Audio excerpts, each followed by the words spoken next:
മാധ്യമപ്രവർത്തകയെ അപമാനിച്ചെന്ന കേസിൽ നടനും മുൻ എംപിയുമായ സുരേഷ് ഗോപിക്ക് മുൻകൂർ ജാമ്യം.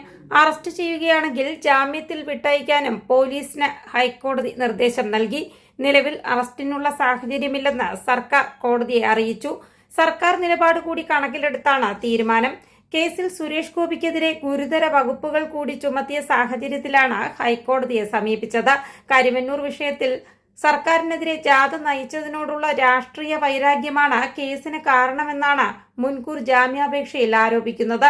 പരിപാടി കഴിഞ്ഞ് മടങ്ങുന്നതിനിടെ വഴി തടഞ്ഞ മാധ്യമപ്രവർത്തകയെ മാറ്റുക മാത്രമാണ് ചെയ്തതെന്നും മോശമായി പെരുമാറിയിട്ടില്ലെന്നും ഹർജിയിൽ പറഞ്ഞു.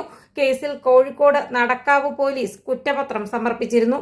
കുറ്റപത്രത്തിൽ IPC 354 വകുപ്പ് കൂടി ഉൾപ്പെടുത്തിയ പശ്ചാത്തലത്തിലാണ് സുരേഷ് ഗോപി കോടതിയെ സമീപിച്ചത്. തന്നെ ചോദ്യം ചെയ്യാൻ വിളിക്കുമ്പോൾ ഈ വകുപ്പ് ഉൾപ്പെടുത്തിയിരുന്നില്ലെന്നും ഹർജിയിൽ പറയുന്നു. സംഭവം വിവാദമായതോടെ സുരേഷ് ഗോപി മാപ്പ് പറഞ്ഞിരുന്നു. എന്നാൽ മാപ്പ് തള്ളിയ പരാതിക്കാരി കേസുമായി മുന്നോട്ടു പോവുകയായിരുന്നു.